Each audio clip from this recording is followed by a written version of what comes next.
Okay, Nick and Logan can work in the back. I think everybody else is good. So just to recap, you took your concentration that you made up just now.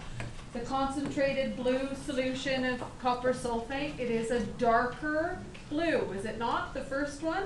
Yes. It's darker because it is more concentrated, just like it should be. And you were told to create a more dilute, lighter blue in the 100 ml volumetric flask.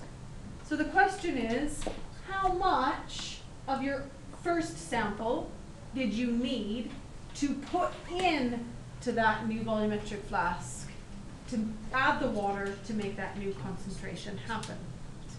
And so you did this calculation, 0.005 times 100, because that's the new and the new, divided by your old concentration to find out how much volume you need to take of that first concentration in order to dilute it up.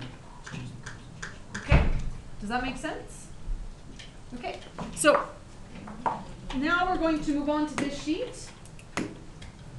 This sheet is harder than it looks because sometimes it's not in moles per liter, but rather, for example, on this sheet, so this looks fine, 150 milliliters, 1,000 milliliters, I don't understand why it's doing that, but a second, 100 mils, 150 mils, 1,000 mils, oh, I have to tell you the concentrated of ammonia solution.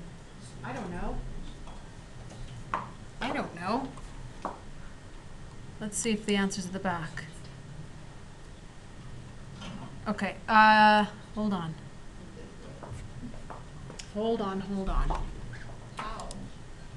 Pardon?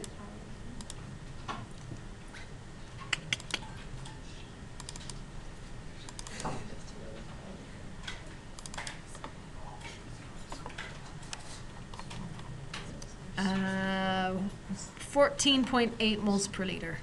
Okay, so on this first question, we're going to need to write, what did I say, 14.8?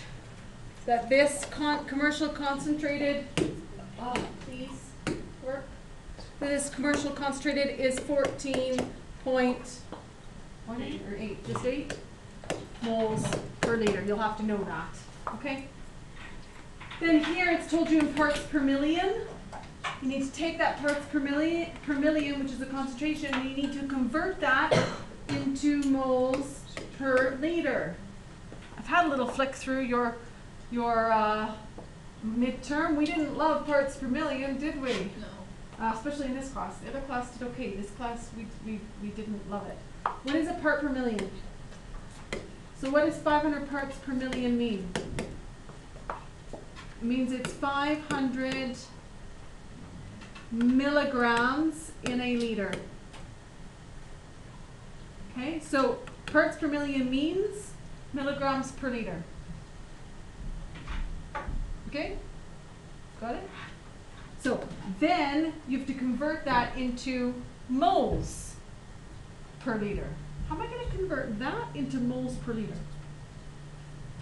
500 milligrams per liter equals how many moles per liter? How do I go from milligrams to moles?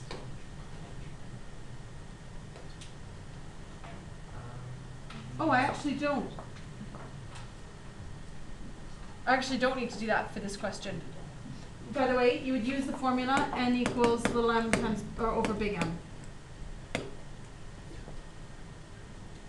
to go from a mass to number of moles. But actually for this, sorry, it's asking you, it's giving you another parts per million. So our parts per million are going to cancel out. So C1v1 equals C2v2, and your two concentrations are 100 and 500 and 100 parts per million, and they're going to cancel each other out, those units. Okay? Okay, so we're going to finish this sheet this class, and I'm here to help you walk your way through it. And we need to remember to write down that 14.8, and I'll look to see if there's anything else that we need to look up as well. But I'll always give you, I'll never just assume you know what concentrated commercial reagent ammonia's concentration is. I'll never expect that. I don't know. I have to look it up. Okay, so I'll always give that to you in a real sheet. Okay?